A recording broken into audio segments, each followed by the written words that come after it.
Welcome student. This is your civics class 6, chapter 1, part 4. We will continue from page number 11. So let's start. The influence of diverse culture is not merely a thing of the past. Our present life are all about moving from place to place for work, and with each move our culture, tradition and way of life slowly became part of the new place we are in. Similarly, in our neighborhood, we live close to people from several communities. Our daily lives are about the ways in which we do things together and hear stories about each other's life, customs and traditions. विविध संस्कृतियों का प्रभाव केवल बीते हुए कल की बात नहीं है। हमारे वर्तमान जीवन का आधार ही काम के लिए एक जगह से दूसरी जगह जाना है। हर एक कदम के एक साथ हमारे सांस्कृतिक रीति रिवाज और जीने का तरीका धीरे धीरे उस नए क्षेत्र का हिस्सा बन जाते हैं जहां हम पहुंचते हैं। ठीक इसी तरह अपने पड़ोस में हम अलग अलग समुदायों के लोगों के साथ रहते हैं। अपने रोज़मर्रा के जीवन को हम बिल्कुल मिलजुल कर काम करते हैं और एक दूसरे के रीति रिवाज और परंपराओं में घुल मिल जाते हैं। Unity in diversity. India's diversity has always been recognized as a source of its strength. When the British ruled India, women and men from different culture, religious and regional backgrounds came together to oppose them. India's freedom movement had thousands of people of different background in it. They worked together to decide joint actions. They went to jail together and they found different ways to oppose the British. विविधता में एकता. भारत की विविधता या अनेकता को उनकी ताकत का स्रोत माना गया है। जब अंग्रेज़ों का भारत पर राज था तो विभिन्न धर्म, भाषा और क्षेत्र की महिलाएं और पुरुषों ने अंग्रेज़ों के खिलाफ मिलकर लड़ाई लड़ी थी। भारत के स्वतंत्रता संग्राम में अलग अलग परिवेशों के लोग शामिल थे। उन्होंने एकजुट होकर आंदोलन किया, इकट्ठे जेल गए और अंग्रेज़ों का अलग अलग तरीके से विरोध किया। Interestingly, the British thought they could divide Indians because they were so different and then continue to rule them. But the people saw how they could be different and yet be united in their battle against the British. अंग्रेज़ों ने सोचा था कि वे भारत के लोगों में फूट डाल सकते हैं क्योंकि उनमें काफ़ी विविधताएं हैं और इस तरह उनका राज चलता रहेगा।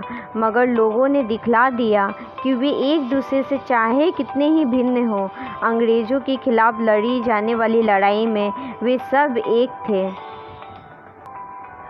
This song was sung after the Jallianwala Bagh massacre in Amritsar, in which a British general opened fire on a large group of unarmed, peaceful people, killing many and wounding even more.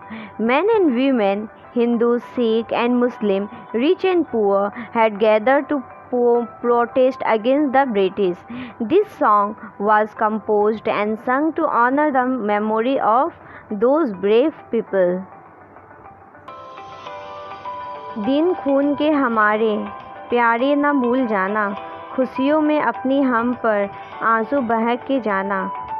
शायद ने हमारे चुन चुन के फूल तोड़े, वीरान इस चमन में कोई गुल खिला के जाना। दिन खून के हमारे प्यारे न भूल जाना। गोली खा के सोए जलिया बाग में हम, सूनी पड़ी कब्र पर दिया जला के जाना। दिन खून के हमारे प्यारे न भूल जाना। हिंदुओं मुसलमानों की होती है आज होली, बहते हैं एक रन में दामन भिगो के जाना। दिन खून के हमारे प्यारे न भूल जाना। कुछ जेल में पड़े हैं, कुछ कब्र में गड़े हैं, दो बूंद आंसू उन पर प्यारे बहा के जाना। दिन खून के हमारे प्यारे न भूल जाना। भारतीय जन नाटक के संग यह गीत अमृतसर में हुए जलियांवाला बाग हत्याकांड के बाद गाया जाता था। इस हत्याकांड में एक ब्रिटिश जनरल ने उन शांतिप्रिय निहत्थे लोगों पर खुलेआम गोलियां चलवा दी थी जो बाग में इकट्ठे होकर सभा कर रहे थे।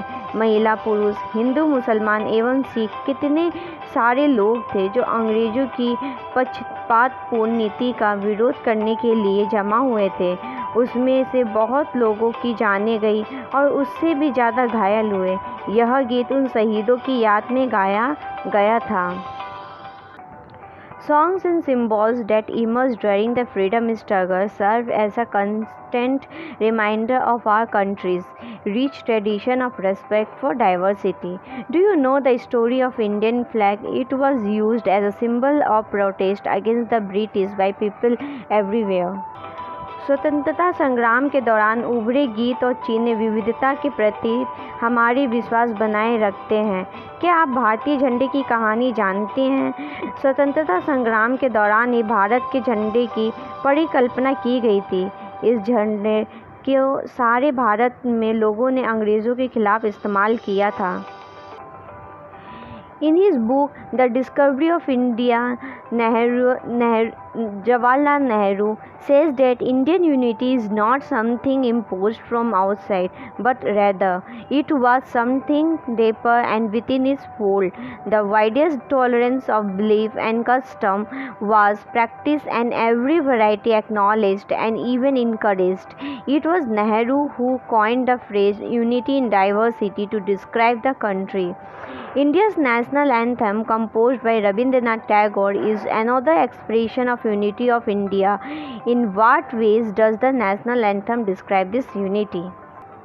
जवाहरलाल नेहरू ने अपनी किताब भारत की खोज में लिखा कि भारतीय एकता कोई बाहर से थोपी हुई चीज़ नहीं है, बल्कि यह बहुत ही गहरी है, जिसके अंदर अलग अलग तरह के विश्वास और प्रथाओं को स्वीकार करने की भावना है। इसमें विविधता को पहचानना और प्रोत्साहन किया जाता है। यह नेहरू ही थे जिन्होंने भारत की विविधता का वर्णन करते हुए अनेकता में एकता का विचार हमें दिया। रविन्द्रनाथ टैगोर द्वारा रचित हमारा राष्ट्रगान भी भारतीय एकता की ही एक अभिव्यक्ति है। This is the end of this video. We will discuss the question answer of this chapter next video. If you have any doubt, please let us know. We will try to clear your doubts in another video. अगर आपको कोई संदेह है तो कृपया करके हमें बताइए। हम अगले वीडियो में आपके संदेह को दूर करने का प्रयास करेंगे।